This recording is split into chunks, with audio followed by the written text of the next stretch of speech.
Hello everyone, welcome back to my YouTube channel. My name is Oluwashindara Layemi and it's so good to have you back. On this channel I talk about faith, career, relationships, lifestyle and every other good stuff. So if this is your first time, thank you. And if you're a subscriber, thank you for watching all my videos. If this is your first time, kindly watch my videos. Kindly go down and you can binge watch. And also please do not forget to subscribe, share the video with someone, comment, engage my content. Let me know the kind of videos you expect of me and I'll be more than willing to film them. So today I'm going to be talking about something that I think you'll really be interested in. I'm not sure. All right, so I'm going to be talking about the pros and cons of working in a startup and a multinational. So for someone who has experience in both companies, I've worked in a startup before. I've worked in like different startups, and then I'm presently working in a multinational. So I think I have like a little experience in both organizations. I'd like to tell you the pros and cons. If you think that it's something you really be interested in, sit down and watch. So in this video, something I'm not going to be doing is I'm not going to tell you that this is better than this, but I'm just going to be advising you based on what I think is right or what I think you should do. Now you have your opinion to pick if you think that this is better or that is better. Kabish? Yes. So let's start with the startup. So I mean, people just say startup. What is actually a startup? A startup company is a company that is a little bit smaller with their size of employees and all of that, and then they're just starting up a business. So it's usually between the years of 2 to 5, let's say 10. That's basically what I mean by startup organizations. And they are also so I'm going to be talking more of small medium enterprise and startups. So they're actually small organizations, not so large with their employees, not so large with the production units, but they are actually doing well enough to still be in the system, right? So what are the pros, what are the benefits, what are the merits of working in a startup? The first thing is more opportunities to learn. Like in a startup, you have opportunity to learn. You are going to learn because you're going to be handling a lot of projects, you're going to be spearheading a lot of things, a lot of deals and all of that. So you have the opportunity to learn fast and you're well grounded. That's why a lot of times people start with consulting firms, people start with small firms, because it allows you to like take ownership of projects, be the project coordinator, be the project leader at a very early start in your career. Do you understand? And it helps you to be grounded very early. So for example, if you're in the human resource sector, you're able to like go into the generalist role. You find that you're the human resource manager at the same time the admin manager, so you have the knowledge about the both at the same time. You have knowledge of the various value chains in human resource at a very early stage, unlike when you're working in a multinational where you are in this particular value chain and that is the value chain that you are authority in.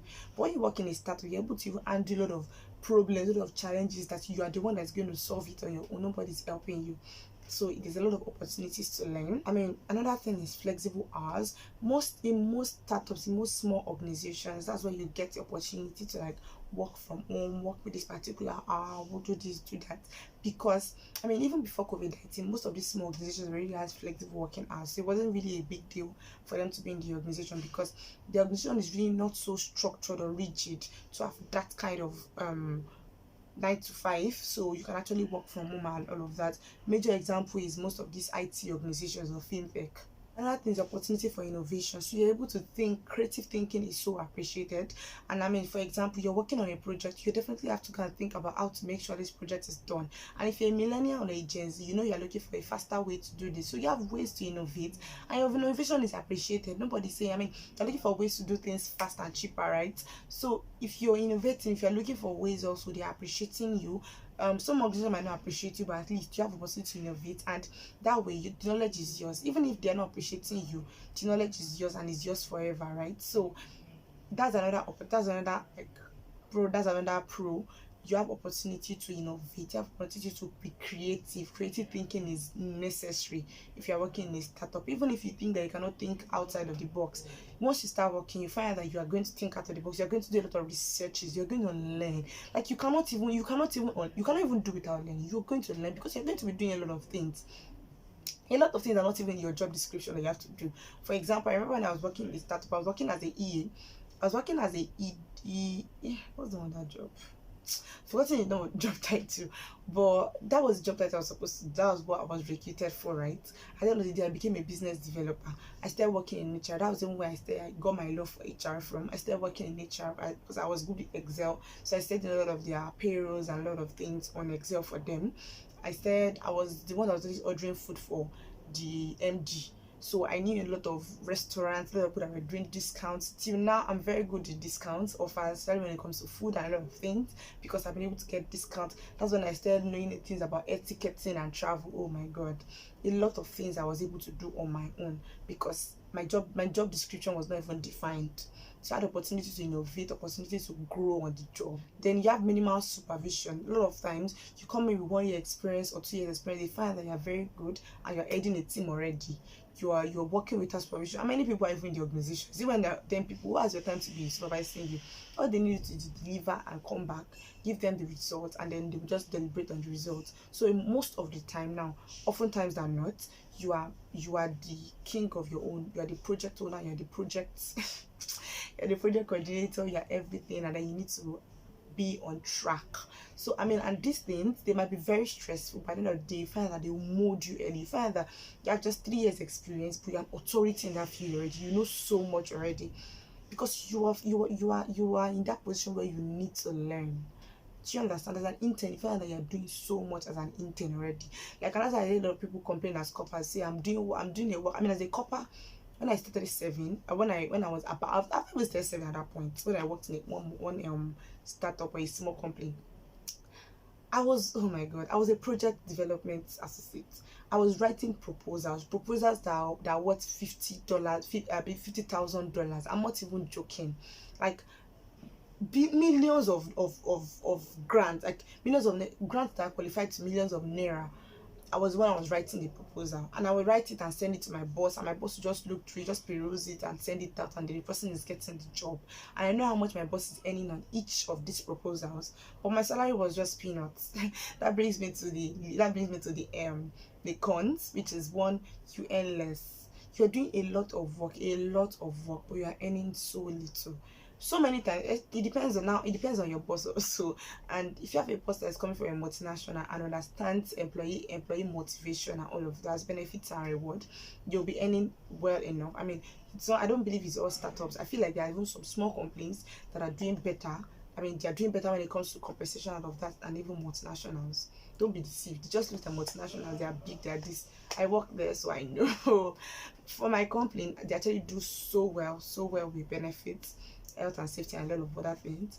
But there's also very small companies that also do well when it comes to pay and compensation. But in most small companies, you find that the pay is small, but you are working hard. There's no work-life balance. Like, work-life balance, where? Like, where is it? I'm looking for it. Where? There is nothing like work-life balance, even in multinationals. But then in multinationals, it's more controlled. In startups, the boss owns you, right? He can sack you, can hire and fire anybody at any time. And you know what Nigerians, basically, you know what they believe in, right? That people are looking for jobs, so if you go, another person will come. So nobody is ready to pet you or anything. Your boss is having a meeting by 10, he finishes his meeting by probably 1, he calls you that one to deliver on a particular job. So there is nothing like work-life balance. You're working round the clock. They might say, okay, work from home, but it looks like even that work from home self is worse than coming to the office. So the workload is plenty, every workload, and then the pay is actually little, less structure. Like, there are no systems and structures in a lot of small organizations. If I are doing a lot of things that you're not even supposed to do, just like the example I gave as an EA, I was doing a lot of things I'm not even supposed to do. You find out that the human resource person, you are the security person, you are the admin manager, you are the compensation and benefits, they are the, when we are in multinationals, these job descriptions are like more specified, but you find out that you are the HR generalist and you are doing a lot of things that are not even defined. The workload is plenty, there are no structures, there are no systems. Even when you try to create systems and structures, a lot of times some organizations actually fight it because they know that probably including more hands and more resources and all of that, so they will fight it. But then it is well with you. So if you're part on that ship, another thing is uncertain job security. Like job security is not certain. That's another thing, and that's one of the reasons why I really don't advise people to stay so long in small companies. If you see that you work in a small company, you learn, try to learn as much as you can, and in 3 to 5 years, please leave. Look out for the next one, because job security is really not also standard in a lot of small companies, and that's why I said small companies, because they're just starting. And I mean, most of these companies are doing things that multinationals are doing. So if multinational comes to buy this thing, they're thriving in that business. So your own market is actually small. You're targeting the little people, and many workers sometimes they make wrong decisions that would jeopardize the company's culture or the company's stability. Some other times they're not paying tax, or they're not obedient, they're not following some rules, some government policies and all of that. And then when the government comes to close up or comes to liquidate, if you go to CAC now, or this small, this regulator of small businesses, you see a lot of small businesses that's been situated just even between 2019 and now, and some of them have not even been able to stand the test of time. There was a company I worked in at some point. The company is no longer in existence again. So I mean, I can't even refer back to them, because thank God I didn't stay too long in that organization, because I don't understand. The company is no longer in existence. So the job security is very minimal. You're working, you don't know what will happen tomorrow. You don't know if your company will just liquidate, or the boss is spending so much and then spending you salary and all of that, and then you cannot keep up, and then you have to leave. So the job security is actually not guaranteed.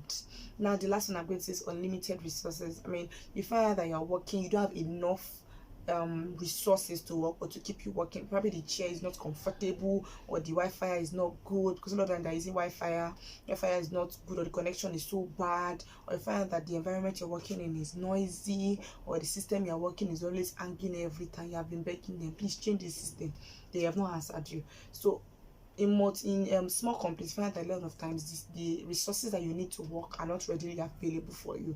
Now this is not for all companies. There are some very small companies I call small but mighty. Like they are small, but they are doing better than a lot of multinationals. There are some companies, and you find out those companies, you find out there are small companies, maybe not owned by Nigerians, maybe owned by Germans or Americans, or the owner of the company, if the owner of the company is in Nigeria, and you find out the owner of the company has worked with multinational before and has imbibed a lot of this culture that the person has decided to replicate. Oftentimes, I know the person was not working in Nigeria before and that, but most of the time, this is always the case, except from few times when you meet some other organizations that are better. Yes, there are some organizations that are better. I'm not going to give you the name. See me in camera for some small organizations that are very easy. Like if you even see the advert, you'll be like, oh, but my sister, they're supposed to be grabbing those kind of offers. I know one, I've been recruited for one before. I might end up taking the offer, but oh my god, if I tell you this company, people will be like, what's that? What they won't do safe? It looks like they never money what they do. But oh my god, when I spoke with some of their staffs, I actually went to check some of their records. I say, what have I been doing in this company that I am? This is hot soup. Like there are some very, very small companies, but they are doing so well. Okay, so I find that this video is getting longer, and just so that we're able to cut the video, I'm going to cut it at this point. Thank you for watching till the end. In the next video, which is going to be the part 2, I'm going to be talking about the pros and cons in multinationals. So sit back and wait till when the video is going to come. I promise you it's not going to be long. Thank you very much. Please do engage with this content. Until the next time, remain blessed. I love you. Bye.